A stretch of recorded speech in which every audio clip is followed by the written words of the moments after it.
میں مبلغ بنوں سنتوں کا، خوب چرچا کروں سنتوں کا۔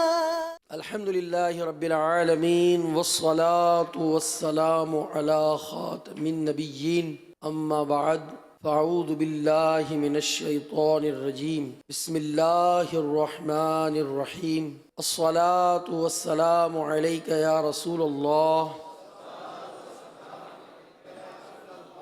وعلی آلک واصحابک یا حبیب اللہ۔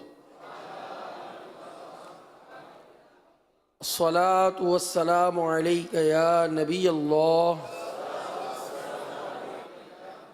وعلی آلک واصحابک یا نور اللہ۔ حضرت شیخ احمد بن ثابت مغربی رحمۃ اللہ علیہ فرماتے ہیں، ایک دن میں دیوار کے ساتھ ٹیک لگائے قبلہ رخ درود پاک کے موضوع پر مضمون ترتیب دے رہا تھا۔ اسی دوران مجھے نیند آ گئی۔ میں نے خواب میں ایک سنسان جگہ دیکھی اور اپنے آپ کو وہاں موجود پایا۔ وہاں کوئی عمارت نہیں تھی۔ یہ بھی دیکھا کہ وہاں مسجد ہے اور وہ بھی جامع مسجد ہے۔ مسجد کے علاوہ عمارت نہیں تھی۔ جامع مسجد کی دروازے پر میں موجود ہوں اور باقی لوگ مسجد کے اندر ہیں۔ میں اندر چلا گیا اور اندر جا کر مسجد میں بیٹھ گیا۔ وہاں میں نے ایک حسین و جمیل نوجوان کو دیکھا جس کے چہرے پر نیک بختی کے آثار نمایاں تھے۔ تو میں نے اس سے اس کا نام پوچھا تو اس نے کہا میرا نام رومان ہے اور میں اللہ تبارک و تعالی کے ملائکہ میں سے ہوں، یعنی میں فرشتہ ہوں۔ اس پر میں نے اس سے سوال کیا کہ پھر آدمیوں کے درمیان میں کیوں بیٹھے ہو، تم فرشتے ہو تو فرمایا یہ آدمی نہیں ہے، یہ بھی سب فرشتے ہیں۔ تو میں نے عرض کیا تو حضور یہ فرمائے ان فرشتوں میں کون کون ہیں؟ تو انہوں نے پھر مجھ سے تعارف کرانا شروع کیا۔ سب سے پہلے انہوں نے جن سے تعارف کرایا کہا یہ حضرت جبریل ہیں علیہ السلام، پھر کہا یہ حضرت میکائیل ہیں علیہ السلام، پھر حضرت اسرافیل اور حضرت اسرائیل کا تعارف کرایا۔ حضرت اسرائیل کے پاس چلا گیا اور میں نے حضرت اسرائیل علیہ السلام کو دیکھا تو وہ بہت حسین تھے۔ تو میں نے حضرت اسرائیل علیہ السلام سے عرض کیا میں اللہ پاک اور اس کے پیارے حبیب صلی اللہ علیہ وسلم کا تمہیں واسطہ دیتا ہوں اور التجا کرتا ہوں کہ آپ جب میری جان نکالیں تو جان نکالتے وقت مجھ پر نرمی فرمائیے گا۔ حضرت اسرائیل سے اس شخص نے عرض کیا تو حضرت اسرائیل علیہ السلام نے جو بات ارشاد فرمائی، مدنی چینل کے ناظرین، فرمایا حضرت اسرائیل علیہ السلام نے کہ نبی کریم صلی اللہ علیہ وسلم پر کثرت سے تم درود پاک پڑھا کرو۔ یعنی جب حضرت اسرائیل سے عرض کیا اس شخص نے کہ آپ میری روح جب قبض کرنا تو نرمی سے کرنا، تو فرمایا پھر تم درود پاک پڑھا کرو، درود پاک کی کثرت کیا کرو۔ اس واقعے سے پتہ چلا کہ درود پاک پڑھنے کے جہاں بے شمار فضائل اور برکات ہیں، وہیں اللہ پاک کی رحمت سے امید ہے کہ درود پاک کی کثرت کرنے والے کی روح نکلتے وقت آسانی ہوگی۔ اگر درود پاک کی برکت سے موت کے وقت روح کے جسم سے جدا ہونے میں نرمی اور آسانی ہو جائے تو یقین جانیے یہ بہت ہی سستا سودا ہے۔ صلو علی الحبیب صلی اللہ علی محمد صلی اللہ علیہ وسلم، صلاۃ و سلام علیک یا سیدی یا رسول اللہ۔ ولی کامل حضرت خواجہ بختیار کاکی رحمۃ اللہ علیہ یہ حضرت خواجہ غریب نواز رحمۃ اللہ علیہ کی خدمت میں حاضر ہوئے. پیر کا دن تھا. اس وقت شیخ شہاب الدین سہروردی رحمۃ اللہ تعالیٰ علیہ اور دیگر بزرگان دین بھی زیارت کے لیے خواجہ غریب نواز کے حاضر ہوئے تھے. مختلف موضوعات پر بات ہو رہی تھی. اس دوران ہنسی کے بارے میں گفتگو شروع ہوئی. تو خواجہ غریب نواز رحمۃ اللہ علیہ نے فرمایا کہ اونچی آواز سے ہنسنا جائز تو ہے کہ اس میں گناہ نہیں، البتہ قبرستان میں ہنسنا نہیں چاہیے، کیونکہ قبرستان عبرت کا مقام ہے. فرمایا جب کوئی قبرستان کے قریب سے گزرتا ہے تو مردے کہتے ہیں اے غافل، اگر تجھے معلوم ہو جائے کہ تجھے کیا پیش آنا ہے تو خوف کے سبب تیرے جسم کا گوشت جڑ جائے. اتنا فرمانے کے بعد خواجہ صاحب رحمۃ اللہ نے اپنی مبارک زندگی کے چند سبق آموز عبرت ناک واقعات بیان کیے. یہ جو اللہ والوں کے واقعات ہوتے ہیں، ان کے قصص ہوتے ہیں، انبیاء کے جو واقعات ہوتے ہیں، یہ واقعات دل پر لشکر کے مانند عمل کرتے ہیں. جی ہاں، ایسے وارد ہوتے ہیں. انہی واقعات کو سن کر بسا اوقات آدمی رو پڑتا ہے، خوف کا غلبہ طاری ہو جاتا ہے، توبہ پر آمادہ ہو جاتا ہے. اور قرآن پاک کے اندر بھی واقعات ہیں انبیاء کے، احادیث کے اندر بھی واقعات موجود ہیں، اور اسی طرح بزرگان دین سے بھی واقعات جو ہے منقول ہیں. ان واقعات کو پڑھیں، سنیں، اور پھر اس پر عمل کرنے کی ہم سب کوشش کریں. آج ان واقعات میں جیسے ہمیں موت کی یاد کا بیان ہے، اور یہ موت ایک ایسی حقیقت ہے جو خدا کو بھی نہیں مانتا نا، وہ بھی موت کا انکار نہیں کر سکتا. اور انکار کرنے والا اگر انکار کر دے معاذ اللہ معاذ اللہ، کچھ عرصے کے بعد اس پر موت آ جائے گی اور اس کا دعویٰ غلط ثابت ہو جائے گا. موت نہ بچے کو دیکھتی ہے، نہ جوان کو دیکھتی ہے، نہ بوڑھے کو دیکھتی ہے. جب وقت پورا ہو جاتا ہے تو موت آ جاتی ہے. اور کامیاب وہ ہے جو موت کی تیاری کرے، جو قبر کی تیاری کرے، جو آخرت کی تیاری کرے. تو موت اٹل حقیقت ہے جس کا ذکر قرآن اور احادیث میں ہے، اور جو موت کو یاد کرنے والے ہیں وہ بڑے خوش نصیب ہیں. تو یہ واقعات چند میں بیان کرنے لگا ہوں، اس نیت سے سنیے کہ ہمیں اس سے عبرت حاصل ہو.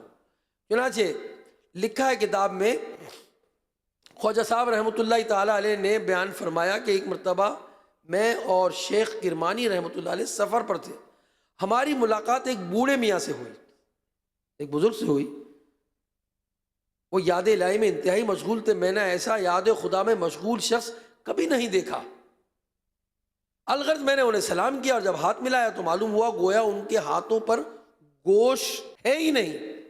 ایسا لگ رہا ہے کہ وہ صرف ہڈیاں ہیں ان کے ہاتھوں میں. میں نے ہاتھ ملاتے ہی میرے دل میں خیال آیا کہ پوچھوں آپ اتنے کمزور کیوں ہیں؟ مگر میرے پوچھنے سے پہلے ہی وہ روشن ضمیر تھے، انہوں نے میری بات جان لی، اور میرے دل میں جو بات آئی اس کا جواب انہوں نے دیا. پوچھنے سے پہلے فرمایا ایک دن میں اپنے ایک دوست کے ساتھ قبرستان سے گزر رہا تھا. ہم تھوڑی دیر کے لیے قبر کے پاس بیٹھ گئے. اسی دوران اتفاقاً کوئی ایسی بات ہوئی، میں ہنس پڑا. ہنسی نکل گئی میری، کہا مجھ سے جاری ہو گیا.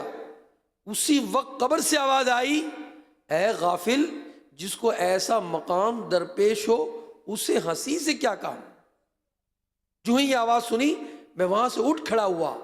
دوست جو میرے ساتھ تھے اسے میں نے الوداع کہا اور خود مسجد میں آ کر بیٹھ گیا. اور مجھ پر ایسی ہیبت طاری ہوئی کہ میں قبرستان میں کیوں ہنسا، اس پر تو غفلت طاری ہو گئی ہے. اب مجھے ندامت ہو رہی تھی. وہ دن تھا اور آج 40 سال ہو گئے میں نے اس شرم کے مارے آج تک آسمان کی طرف نگاہ اٹھا کر نہیں دیکھا. میں شرمندہ ہوں کہ قیامت کے روز اللہ پاک کے حضور کس منہ سے جاؤں گا. اللہ اکبر. یہ اللہ والے تھے. حضرت خواجہ غریب نواز رحمۃ اللہ علیہ نے فرمایا کہ ایک مرتبہ میں اپنے پیر و مرشد حضرت عثمان ہرونی رحمۃ اللہ تعالیٰ علیہ کے ساتھ سیوستان گیا تو وہاں ہم نے شیخ صدر الدین محمد احمد کے پاس ہم پہنچے. وہ جھونپڑی میں رہتے تھے. اللہ پاک کی یاد میں مشغول رہتے تھے. جو کوئی ان کے پاس حاضر ہوتا خالی ہاتھ نہ لوٹتا. شیخ احمد ہر آنے والے کو فرماتے اس درویش کے لیے سلامتی ایمان کی دعا کرو. اگر میں قبر میں اپنا ایمان سلامت لے کر گیا تو بڑا کام کروں گا. دیکھا آپ نے, یہ اللہ والے دوسروں سے دعا کروا رہے ہیں. جب بسا ہوگا تو ہمیں بھی موقع ملتا ہے, ہم بھی کہیں دعا کے لیے ہمیں کسی بزرگ کی خدمت میں حاضری ہوتی ہے تو ہماری دعا, یا تو میں پریشان ہوں, یا میں بے اولاد ہوں, یا جو ہے میرے لیے جو ہے گھر میں پریشانی ہے, میرے پاس کاروبار نہیں ہے, اس طرح کی دعائیں ہم کروا رہے ہوتے ہیں بعض اوقات. ٹھیک ہے, جائز ہے, مغفرت کی دعا بھی تو کریں, حسن خاتمہ کی بھی تو دعا کریں کہ خاتمہ جس کا اچھا ہو گیا, ایمان پر جس کا خاتمہ ہو گیا وہ پار لگ گیا. مغفرت کی دعا بھی تو کریں, مغفرت کی دعا بھی تو کروائیں اللہ والوں سے. یہ سب سے بڑی دعا ہے. اللہ ہمیں نصیب فرمائے کہ ہمیں کبھی ایسا موقع مل جائے, اچھا کبھی ایسی کیفیت طاری ہو جائے, رونگٹے کھڑے ہو جائیں, آنکھوں سے آنسو جاری ہو رہے ہوں, اس وقت اللہ سے اپنی مغفرت کے لیے دعا مانگیں, اپنے ماں باپ کی مغفرت کے لیے دعا مانگیں, پھر ساتھ میں اور دعائیں بھی کر لیں. تو کئی دفعہ ایسا ہوتا ہے کہ جانا ہوتا ہے لوگ دعائیں کروا رہے ہوتے ہیں, کوئی کسی کے لیے دعا کروا رہا ہوتا ہے, کوئی کسی کے لیے دعا.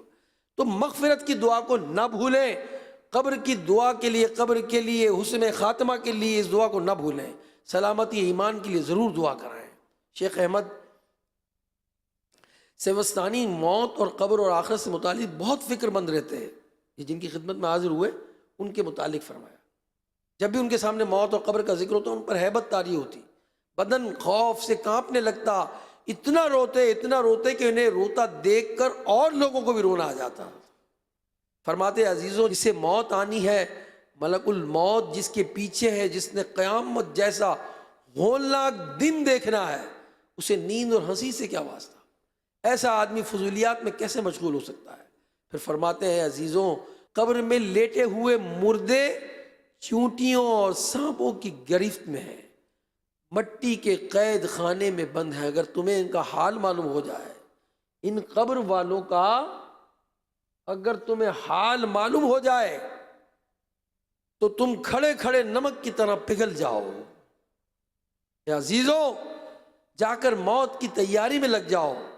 ہم سب کو ایک دن وہ دن پیش آنے والا ہے, شاید ہم اپنا ایمان سلامت لے جانے میں کامیاب ہو جائیں. اتنا فرمانے کے بعد خواجہ صاحب پر رقت طاری ہو گئی, زار و قطار رونے لگے. پھر فرمایا, اس ذات کی قسم جس کے قبضے میں میری جان ہے, اس دن سے لے کر آج تک مجھ پر موت اور قبر کی ہیبت طاری ہے اور میں اندر ہی اندر گھلتا جا رہا ہوں. یہ تھے اللہ والے, جب کسی سے موت کا بیان سنتے تھے تو ان کی کیفیت ان پر طاری ہو جاتی تھی. اللہ ہمیں بھی نصیب فرمائے. ہم دنیا میں آئے ہیں, ہمیں واپس پلٹنا ہے, ہمیں واپس جانا ہے. کوئی 60 سال کی عمر میں, کوئی 70 سال کی عمر میں, کوئی 40 سال کی عمر میں.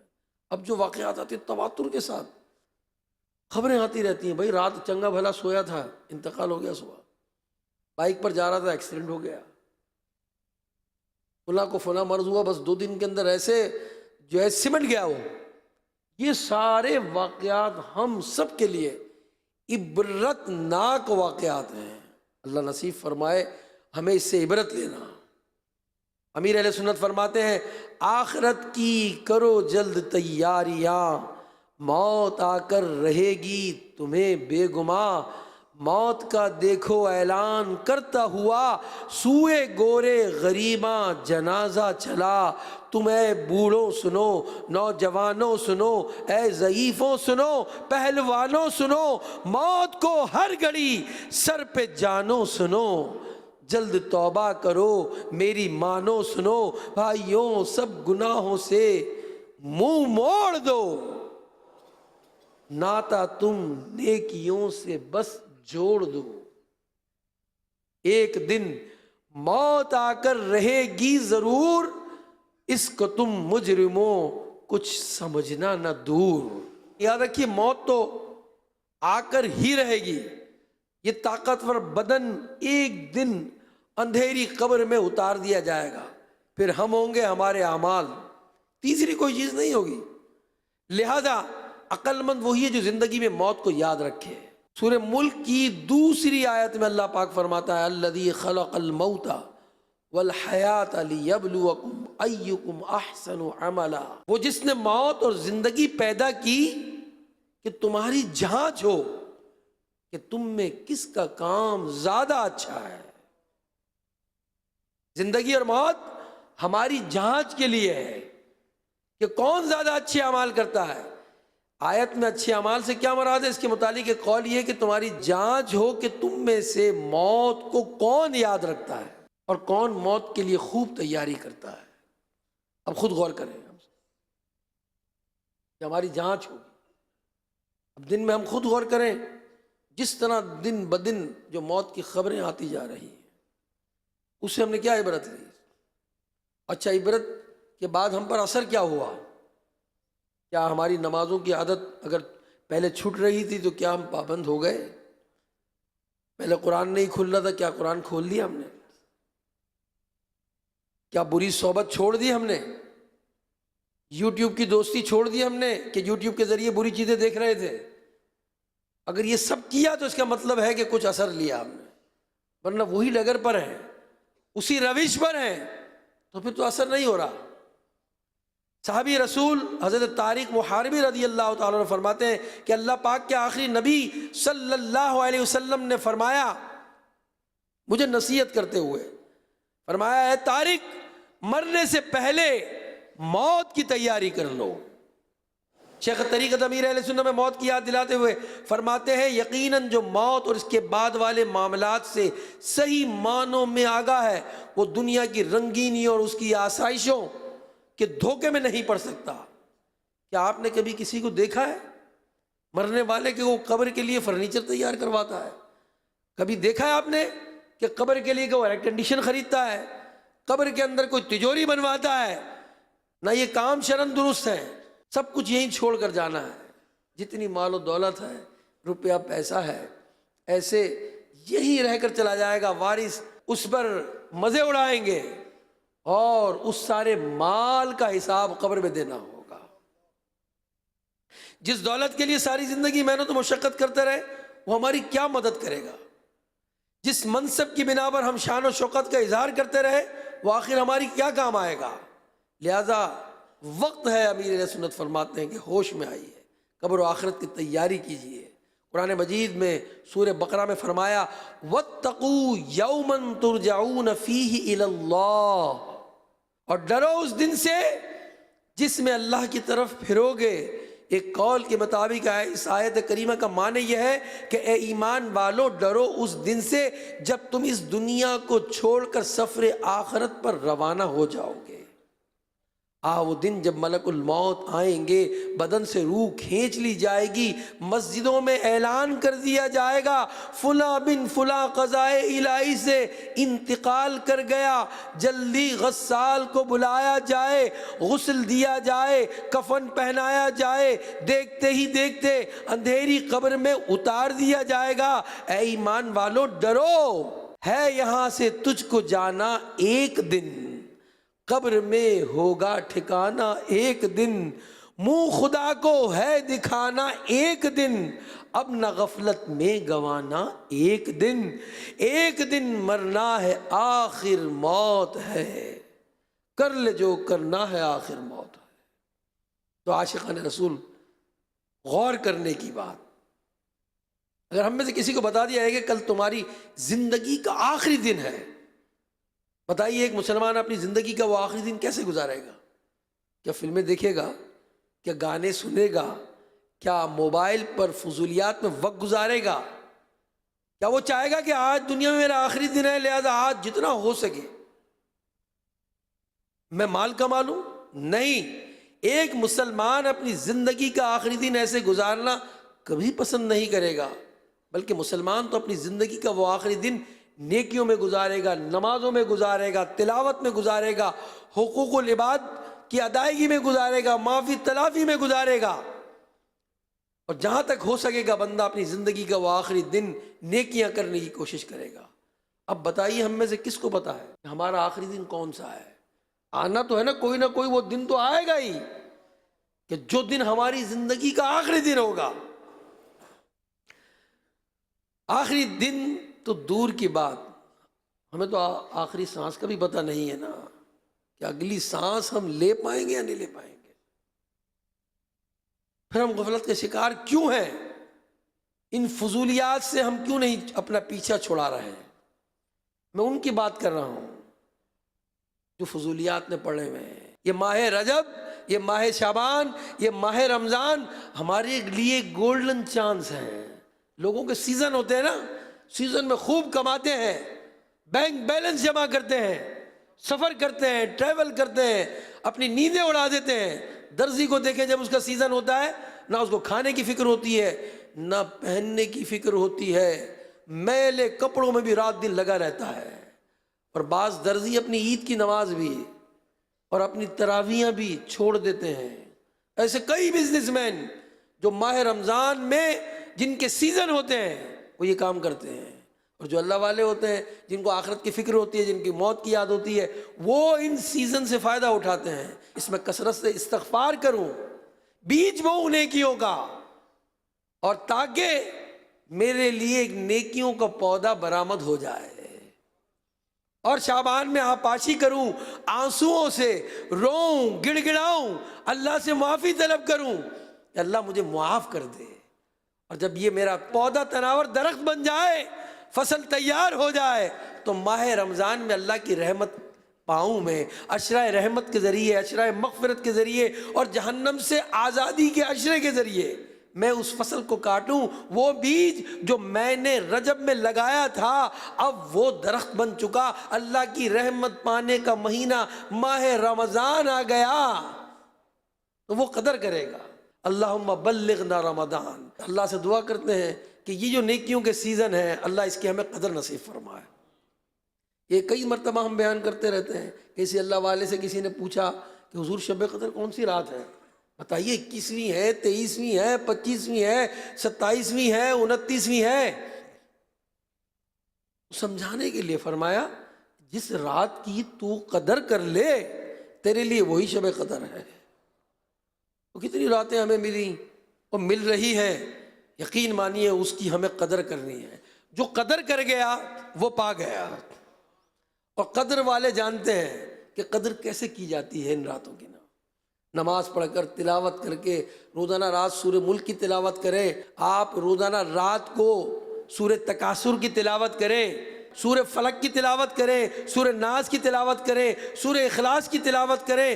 کتنی مختصر صورتیں ہیں، مگر خود اپنے آپ سے پوچھیں کہ میرے کتنے دن گزر گئے۔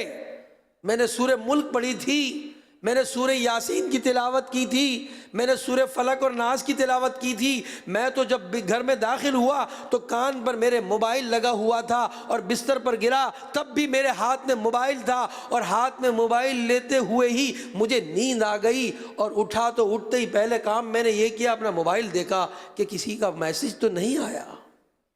آج یہ ہے ہماری لائف۔ غور کریں ہم کیا کر رہے ہیں، ہم کس کے ساتھ اپنا وقت زیادہ گزار رہے ہیں۔ اگر اس کے ذریعے دینی کام کریں تو بہت اچھی بات ہے۔ کاش ایسا ہو کہ میں نعت سنتے سنتے موبائل سے سو گیا تھا، میں تو تلاوت سنتے سنتے سو گیا تھا، میری تو رات ایسے گزری تھی، میں موبائل پر قرآن پڑھ رہا تھا اور مجھے نیند آ گئی تھی۔ اگر ایسی بات ہے تو بڑی خوش نصیبی ہے، اور ایسا نہیں ہے اور میرا موبائل ہی ناپاک ہے جناب، موبائل کے اندر گندی پکچرز ہیں اور موبائل کے اندر میں گانے سن رہا ہوں، اب بتائیں اس عالم میں اگر موت آ گئی پھر کیا ہوگا؟ آپ نے بسوں میں لوگوں کو دیکھا ہوگا، ہینڈ فری دی جاتی ہے بعض اوقات کہ آپ سنیں گانے، فلمیں دیکھیں، ڈرامے دیکھیں۔ اگر ایسی موت ہوئی کہ ڈرامہ دیکھتے ہوئے آپ کی موت واقع ہو گئی، اللہ کی بارگاہ میں حاضر ہوگی، کیا جواب دو کہ کس طرح آئے ہو میرے پاس؟ کیا جواب دیں گے؟ جس کی ہینڈ فری لگی ہوئی ہے اور اس میں گناہ بھرے گانے سنے جا رہے ہیں، وہ کیا جواب دے گا؟ سوچیں کہ موت کسی وقت بھی آ سکتی ہے۔ قرآن مجید فرقان حمید میں ارشاد ہوا، اور ڈرو اس دن سے جس میں اللہ کی طرف پھرو گے، یعنی اے ایمان والو اس دن جس دن تمہیں پلٹ کر اللہ پاک کے حضور جانا ہے، کہا یہی تجھ کو دھن ہے، رہوں سب سے بالا، ہو زینت نرالی، ہو فیشن نرالا، جیا کرتا ہے کیا یوں ہی مرنے والا، تجھے حسن ظاہر نے دھوکے میں ڈالا، جگہ جی لگانے کی دنیا نہیں ہے، یہ عبرت کی جا ہے، تماشا نہیں ہے۔ اے اسلامی بھائیوں، موت کو یاد رکھنا چاہیے، اس میں بھلائی ہے۔ اللہ تبارک و تعالیٰ ارشاد فرماتا ہے وَلَا تَنْسَ نَصِيبَكَ مِنَ الدُّنْيَا، اور دنیا میں اپنا حصہ نہ بھول۔ اس آیت کریمہ میں فرمایا گیا دنیا سے اپنا حصہ مت بھولو۔ اس سے کیا مراد ہے؟ اس سے مراد، ایک بزرگ فرماتے ہیں، اس سے مراد کفن ہے۔ اس دنیا میں ہمارا حصہ کفن کی 2 چادریں ہیں۔ ہم ساری زندگی کماتے ہیں اور کما رہے ہیں، گاڑیوں پر گاڑیاں لے رہے ہیں۔ ایک گاڑی نہیں جناب، 2 گاڑی سے کام چلے گا، 2 نہیں، اب الیکٹرک کار آ گئی، اب وہ لینا ہے۔ ایک بنگلہ نہیں، 2 سے کام چلے گا۔ ایک شہر میں کاروبار سے جی نہیں بھرا، گزارا نہیں ہو رہا، اپنے خرچے اتنے بڑھا لیے ہیں، اربوں کھربوں جمع کر لیے، بڑے بڑے میڈلز لے لیے، دنیا کی ہر نعمت پاس ہے، مگر ہم اس دنیا سے ساتھ لے کر کیا جائیں گے؟ صرف کفن کی 2 چادریں بس۔ غور کریں، یہ بار بار جو نصیحتیں، یہ جو واقعات، پرانی آیات، احادیث ہمیں جھنجھوڑ رہی ہیں اور ہمیں بتا رہی ہیں کہ اب وہ دن آنے والا ہے جس دن تمہیں جانا ہے، اور لٹھے کی چادروں میں جانا ہے۔ لے کر کیا جانا ہے؟ 2 لٹھے کی چادریں، سب یہیں رہ جانا ہے۔ تو پھر ایسا وقت کیوں گزار رہے ہو کہ جس میں تمہیں نماز پڑھنے کی بھی فرصت نہیں؟ بعض لوگوں سے بات کرتے ہیں، وہ کہتے ہیں میں بہت بیزی ہوں جناب، میں تو فون بھی نہیں اٹینڈ کر پاتا سب کے، اور بعض اتنے بے باک ہوتے کہتے ہیں مجھے تو مرنے کی بھی فرصت نہیں۔ یہ تو جب وقت آئے گا اس وقت پتہ چلے گا کہ تمہیں فرصت ہو یا نہ ہو۔ تمہارے پاس جب ملک الموت علیہ السلام آئیں گے تو پھر تمہاری روح قبض کریں گے۔ اسی شاعر نے بڑی فکر انگیز بات کی، ایک یہ جہاں ایک وہ جہاں، دونوں جہاں کے درمیاں ہے فاصلہ ایک سانس کا، جو آ گئی تو یہ جہاں، گر رک گئی تو وہ جہاں۔ پھر سنیے، ایک یہ جہاں ایک وہ جہاں، دونوں جہاں کے درمیان ہے فاصلہ ایک سانس کا، جو آ گئی تو یہ جہاں، جو رک گئی تو وہ جہاں۔ قبر و حشر میں پہنچا دے گی جب رک گئی تو۔ یہ کرونا نے ہمیں سکھایا ہے نا۔ لوگ پرانے آپ میسیجز دیکھیں جو شفا یاب بھی ہو گئے یا جو انتقال کر گئے، بعض کے میسیجز آئے ہمارے پاس، آج وہ میسیج سنے، وہ بڑے ہی سانس لینے میں دقت ہو رہی ہے انہیں، اور سانس پھولا ہوا ہے ان کا، اور وہ اپنے میسیج جو ہے اس میں کہہ رہے ہیں کہ بس دعا کریں میں صحت یاب ہو جاؤں، اور وہ بات کرنا ان کے لیے مشکل ہو رہی ہے۔ یہ کرونا ہمیں نصیحت دے گیا، مگر جنہوں نے نصیحت لی کہ آکسیجن کتنی ضروری تھی، ہے نا، وہ سانس کیسی پھول رہی تھی، جو کرونا سے متاثر ہوئے انہیں معلوم ہے۔ سلنڈر بھی بڑی مشکل سے مل رہے تھے، ہاسپٹل میں جگہ نہیں مل رہی تھی، اور لوگ بڑے پریشان تھے، ہم ہاتھ نہیں ملا پا رہے تھے، ہم گھروں میں نہیں جا رہے تھے، کئی لوگ مسجد میں نہیں پہنچ رہے تھے۔ کیسا وقت ہم سے گزر گیا، نصیحت کیا لی ہم نے؟ ابھی زیادہ وقت تو نہیں گزرا اس سے، کیا موت کو ہم نے قریب سے نہیں دیکھا؟ ہم بہانے بناتے ہیں۔ اللہ اکبر۔ امام غزالی رحمۃ اللہ علیہ کہتے ہیں بنی اسرائیل کا ایک مغرور آدمی اپنے کمرے میں بند تھا، اچانک ایک شخص کمرے میں داخل ہوا اور اس مغرور شخص کی طرف لپکا، اس نے چلا کر کہا تم کیسے اندر آ گئے، تمہیں کس نے اجازت دی؟ وہ کہنے لگا مجھے اس گھر کے مالک نے اجازت دی ہے، اور میں وہ ہوں جسے دربان نہیں روک سکتا، مجھے تو بادشاہوں سے بھی اجازت لینے کی کوئی ضرورت نہیں، کسی کا دبدبا مجھے ڈرا نہیں سکتا، نہ ہی مجھ سے کوئی مغرور بچ سکتا ہے۔ یہ سن کر وہ مغرور خوف سے تھر تھراتا ہوا منہ کے بل زمین پر گر گیا، انتہائی ذلت کے ساتھ اس نے منہ اٹھا کر کہنے لگا کیا آپ ملک الموت ہیں؟ فرمایا ہاں میں وہی ہوں۔ اس نے عرض کیا کیا مجھے مہلت مل سکتی ہے تاکہ میں توبہ کر کے نیکیوں کا عہد کر لوں؟ فرمایا نہیں، تمہاری سانسیں پوری ہو چکی ہیں۔ بولا مجھے کہاں لے جائیں گے؟ فرمایا اس مقام پر جہاں تو نے اعمال بھیجے ہیں اور اس گھر کی طرف جو تو نے تیار کیا ہے۔ کہنے لگا میں نے نہ کوئی نیکیاں آگے بھیجی نہ ہی کوئی اچھا گھر تیار کیا۔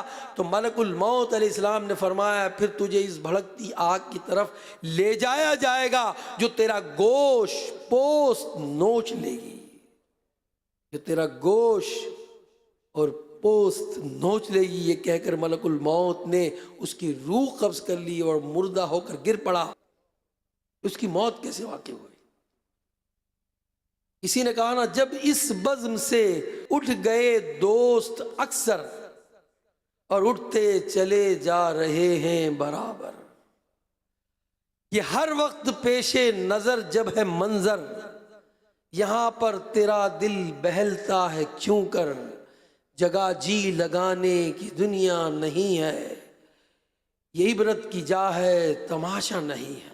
حضرت عبداللہ بن مسعود فرماتے ہیں کہ سعادت مند وہ ہے جو دوسروں سے نصیحت حاصل کرے۔ موت برق ہے، آنی ہی آنی ہے۔ ہمارے کئی دوست موت کا ذائقہ چکھ چکے، ہمارے گلی محلے سے کئی جنازے اٹھ چکے، ہمارے سامنے کئی لوگ دم توڑ چکے، اور کئیوں کو قبر میں ہم نے اتارا، بیسیوں کو اترتے دیکھا۔ اب ہماری باری آنے والی ہے۔ سعادت اسی میں ہے کہ ہم دوسروں کی موت سے عبرت لے لیں۔ نبی پاک علیہ السلام نے فرمایا عقل مند وہ ہے جو اپنا جائزہ لیتا رہے اور موت کے بعد والی زندگی کے لیے عمل کرے۔ حضرت عبداللہ بن عمر رضی اللہ تعالی عنہما فرماتے ہیں کہ ایک مرتبہ بارگاہ رسالت میں عرض کیا کون سا مومن زیادہ عقل مند ہے؟ ارشاد فرمایا موت کو کثرت سے یاد کرنے اور موت کے بعد کی اچھی تیاری کرنے والے، یہی لوگ زیادہ سمجھدار ہیں۔ صدیق اکبر رضی اللہ تعالیٰ عنہ اپنے اصحاب کے ساتھ بیٹھے ہیں، آپ نے پانی طلب کیا تو کسی نے پانی میں شہد گھول کے دیا۔ جب آپ نے منہ سے لگایا آپ رونے لگے۔ لوگوں کو وجہ نہیں معلوم ہوئی کہ کیوں رو رہے ہیں، مگر جتنے اصحاب تھے آپ کے ساتھ جو بیٹھے ہوئے تھے اب انہوں نے بھی صدیق اکبر رضی اللہ تعالیٰ کو روتا دیکھ کر وہ بھی رونے لگے۔ اب یہ گریہ وزاری کی محفل جمی ہوئی، رو رہے ہیں اور کوئی نہیں پتا کس کو کہ رویا کیوں جا رہا ہے۔ صدیق اکبر رضی اللہ تعالیٰ خاموش ہوئے۔ کسی نے عرض کیا حضور یہ تو فرمائیے آپ کیوں روئے تھے؟ جب سکوت ہوا تو فرمایا نبی کریم صلی اللہ علیہ وسلم کی خدمت میں حاضر تھا تو نبی پاک اپنے پاس سے کسی چیز کو دور کر رہے ہیں، مگر کوئی چیز ایسی ظاہری نظر نہیں آ رہی۔ کیا چیز دور کر رہے ہیں؟ مجھے نظر نہیں آ رہی تھی۔ تو میں نے بارگاہ رسالت میں کہا یا رسول اللہ آپ کس چیز کو اپنے پاس سے دور کر رہے ہیں؟ تو فرمایا یہ دنیا آئی تھی میرے پاس، میں نے اسے دور کر دیا اپنے پاس سے، مگر جاتی ہوئی کہہ گئی آپ نے تو اپنے پاس سے دور کر دیا، مگر آپ کے بعد آنے والے اس میں گرفتار ہو جائیں گے۔ حدیث پاک میں ہے جسے موت کی یاد خوف زدہ کرتی ہے قبر اس کے لیے جنت کا باغ بن جائے گی۔ عرض کیا یا رسول اللہ کیا کسی کو شہداء کے ساتھ بھی اٹھایا جائے گا؟ فرمایا ہاں، اس کو جو دن میں 20 مرتبہ موت کو یاد کرتا ہے۔ حضرت انس بن مالک کہتے ہیں کہ نبی پاک نے فرمایا موت کو کثرت سے یاد کیا کرو کیونکہ وہ گناہوں کو زائل کرتی ہے اور دنیا سے بے رغبتی پیدا کرتی ہے۔ حضرت سفیان ثوری فرماتے ہیں ہمیں ایک بزرگ نے یہ بات بتائی کہ نبی پاک علیہ السلام نے ایک شخص کو وصیت کی کہ تم موت کو کثرت سے یاد کیا کرو، وہ تمہیں دوسرے غموں سے آزاد کر دے گی۔ حضرت دقاق رحمۃ اللہ علیہ فرماتے ہیں جو موت کو کثرت سے یاد کرتا ہے وہ 3 باتوں کے ذریعے عزت پاتا ہے، اسے توبہ کی جلد توفیق ملتی ہے، اسے قناعت کی دولت مل جاتی ہے اور اسے عبادت میں چستی نصیب ہوتی ہے۔ فرمایا جس نے موت کو بھلا دیا وہ 3 باتوں میں گرفتار ہو جاتا ہے، 3 باتوں میں گرفتار کیا جاتا ہے۔ نمبر 1 توبہ کی تاخیر، نمبر 2 بقدر ضرورت رزق پر راضی نہ ہونا، اور نمبر 3 عبادت میں سستی۔ حضرت کعب الاحبار فرماتے ہیں جو موت کو پہچان لیتا ہے اس پر دنیا کے غم و مصائب آسان ہو جاتے ہیں۔ امام حسن بصری رحمۃ اللہ علیہ فرماتے ہیں جس نے موت کی یاد دل میں بسا لی تو دنیا کی ساری مصیبتیں اس پر آسان ہو جائیں گی۔ سیدہ عائشہ صدیقہ رضی اللہ تعالی عنہا کی بارگاہ میں دل کی سختی کی شکایت کی، فرمایا موت کو کثرت سے یاد کرو تمہارا دل نرم ہو جائے گا۔ امام حسن بصری فرماتے ہیں کہ نبی پاک علیہ السلام نے صحابہ کرام سے پوچھا کیا تم سب جنت میں داخل ہونا چاہتے ہو؟ انہوں نے عرض کیا جی یا رسول اللہ صلی اللہ علیہ وسلم۔ فرمایا اپنی امیدوں کو مختصر کرو، موت کو آنکھوں کے سامنے رکھو اور اللہ پاک سے حیا کا حق ادا کرو۔ اللہ ہمیں موت کی یہ ساری جو روایتیں بیان کی گئی اس سے نصیحت لینے والا بنائے۔ اور شیخ طریقت امیر اہل سنت نے موت کی یاد کا تصور باندھنے کا ایک طریقہ بیان کیا، اپنے بیان کو اختتام کی طرف لے جاتے ہوئے وہ طریقہ عرض کر رہا ہوں، اللہ مجھے بھی موت سے نصیحت لینے والا بنائے۔ امیر اہل سنت فرماتے ہیں کہ موت کا تصور باندھنے کا طریقہ یہ ہے کہ کبھی تنہائی میں دل کو ہر طرح کی دنیاوی خیالات سے پاک کریں، پھر پہلے اپنے ان دوستوں اور رشتہ داروں کو یاد کیجئے جو وفات پا چکے، اپنے قرب و جوار میں رہنے والے انتقال شدگان میں سے ایک ایک کو یاد کیجئے اور تصور میں ان کے چہرے سامنے لائیے، خیال کیجئے وہ کس طرح دنیا میں اپنے اپنے منصب پر اور کاموں پر مشغول رہا کرتے، لمبی لمبی امیدیں باندھتے، دنیاوی تعلیم کے ذریعے مستقبل کی بہتری کے لیے کوشاں رہتے، ایسے کاموں کی تدبیر میں لگے تھے جو شاید سالہ سال تک مکمل نہ ہو، دنیاوی کاروبار کے لیے طرح طرح کی تکلیفیں اور مشقتیں برداشت کرتے، وہ صرف اسی دنیا ہی کے لیے کوشش میں مصروف عمل تھے، اس کی آسائشیں انہیں محبوب تھیں، اس کا آرام انہیں مرغوب تھا، وہ یوں زندگی گزار رہے تھے گویا انہیں مرنا ہی نہیں، چنانچہ وہ موت سے غافل، خوشیوں میں بدمست، کھیل تماشوں میں مگن تھے، مگر ان کے کفن بازاروں میں آ چکے تھے، لیکن وہ اس سے بے خبر تھے، دنیا کی رنگینیوں میں گم تھے۔ اس بے خبری کے عالم میں انہیں یکا یک موت نے آ لیا، وہ قبروں میں پہنچا دیے گئے، ان کے ماں باپ غم سے نڈھال ہو گئے، ان کی بیویاں بیوائیں بن گئیں، ان کے بچے بلکتے رہ گئے، مستقبل کے حسین خواب چکنا چور ہو گئے، امیدیں ملیا میٹ ہو گئیں، کام ادھورے رہ گئے اور دنیا کی ان کی ساری محنتیں رائگاں گئیں، ورثہ نے مال تقسیم کیے، وہ مزے کر رہے ہیں، ان کو بھول چکے ہیں جس نے یہ مال کما کر ان کے لیے چھوڑا تھا۔ اس تصور کے بعد اب ان کے قبر کے حالات پر غور کیجئے کہ ان کے بدن کیسے گل سڑ گئے ہوں گے، ان کے حسین چہرے کیسے مسخ ہو گئے ہوں گے، وہ کیسے ہنستے تھے، ایسے ہنستے تھے گویا ان کے منہ سے پھول جھڑتے تھے، آپ ان کے چمکیلے خوبصورت دانت جھڑ چکے ہوں گے، منہ میں پیپ پڑ گئی ہوگی، موٹی موٹی دلکش آنکھیں ابل کر رخساروں پر بہہ گئی ہوں گی، ریشم جیسے بال جنہیں وہ شیمپو سے دھویا کرتے تھے، کنڈیشنر لگا کر وہ انہیں بہت مزین کیا کرتے تھے، قبر میں وہ بال بکھر گئے ہوں گے، ان کی باریک اونچی خوبصورت ناک میں قبر کے کیڑے جا پہنچے ہوں گے، ان کی گلاب کی پنکھڑیوں کے مانند پتلے پتلے نازک ہونٹوں کو کیڑوں نے کھا لیا ہوگا، نوجوانوں کی قابل رشک توانا جسم خاک میں مل گئے ہوں گے، جوڑ الگ الگ ہو گئے ہوں گے۔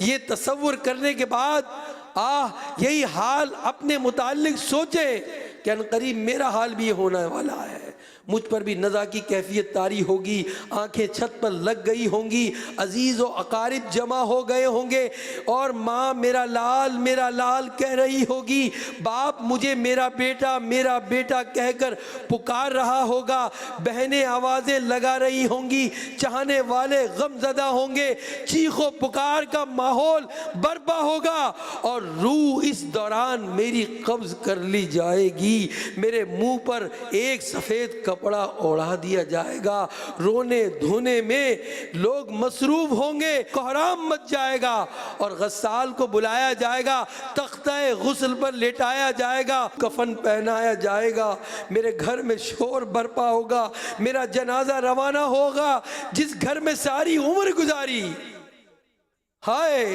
کل تک جنہوں نے میرے ناز اٹھائے، آج وہ میرا جنازہ اپنے کاندھوں پر اٹھا کر قبرستان لے کر جائیں گے، جس مسجد کے قریب میں نہیں جاتا تھا آج اسی مسجد کے قریب مجھے لے کر جائیں گے، آج میں اپنے پاؤں پر نہیں لوگوں کے کاندھوں پر جاؤں گا، آج مجھ پر نماز پڑھی جائے گی، آج مجھے قبر میں اتارا جائے گا، آج میرے عزیز میری قبر پر مٹی ڈالیں گے، اور میرے چاہنے والے، میرے بیٹے، میرے عزیز، میرے بھائی، میرے دوست پلٹ کر واپس آ جائیں گے، اور اب سامنے نکیرین ہوں گے، ان کے سوالات ہوں گے اور میرے جوابات ہوں گے، اور اس طرح آگے کے معاملات پر غور کرتا چلا جائے۔ بے وفا دنیا پہ مت کر